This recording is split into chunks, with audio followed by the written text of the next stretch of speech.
Often when people talk about the South and its history, they immediately think of racism, segregation, the civil rights movement, and the like. But the issues the South faced and is still facing are much bigger than just black and white. A very important group that is changing the South is often overlooked. That group is the Latinos. Latinos are changing the face of the American South. The Hispanic population in the South is growing faster than anywhere else in the United States. According to the U.S. Census Bureau, Hispanics now account for 16% of the population, and for the first time they increased faster than blacks and whites in the South. This level of growth is not uniform across the South. It is most notable in the new settlement areas, which includes Arkansas, Alabama, Georgia, North Carolina, South Carolina, and Tennessee. According to the Pew Research Center, these new settlement states have had rapid rates of Hispanic growth since 1990 and continue to outpace the national average.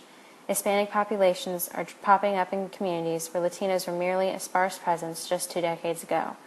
Because of the rapidity with which the migration has taken place and the concentration of immigrants into these new settlement areas, the South is being affected by the influx of Hispanics in a different way than the rest of the country. Hispanic population growth and the pull factors drawing them there help us understand the demographic and economic change happening in the South. What's different about this new wave of immigration is that unlike in California and New York, where migrants go to large, insulated communities, they are now going to these new settlement areas. What is it about these new southern settlement areas that are drawing in Hispanic immigrants in such great numbers? The answer is jobs. The influx began in 1990 when local economies in the South were strong, black and white populations were increasing, and jobs were aplenty in fields such as manufacturing, manual labor, and services. The Southeast was one of the fastest growing regions in the country. For these reasons, many young, male, foreign-born Latinos migrated to the South in search of jobs. It is true that these trends were not unique to the South, but the impacts of Hispanic immigration are more intense and prevalent and are affecting a bigger variety of communities, such as rural, small towns, suburbs, and large cities. This is what makes it important. Most of the immigrants that came looking for work spoke almost no English and had relatively little education. Due to these disadvantages and an eagerness to work, employers have been able to hire them at low cost. Employers are eager to have a pool of dependable, low-cost labor. In the 90s alone, Hispanics took up 410,000 jobs in the South, and according to the Pew Research Center, 30% of Hispanic workers found jobs in the construction industry alone. Being that these young immigrants were able to land jobs and make a decent living, most of them stayed. They began getting married and having children, and almost all the men that came here who were married brought their wives to be with them within 3 years, resulting in a generation of young Latinos who are the native offspring of immigrant parents. Now that we understand what drew them to the South and why they are staying, we must ask, how is this great Hispanic presence affecting the South?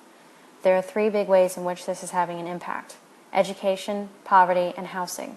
With migrant workers comes families and children that are going to public schools in these new settlement areas.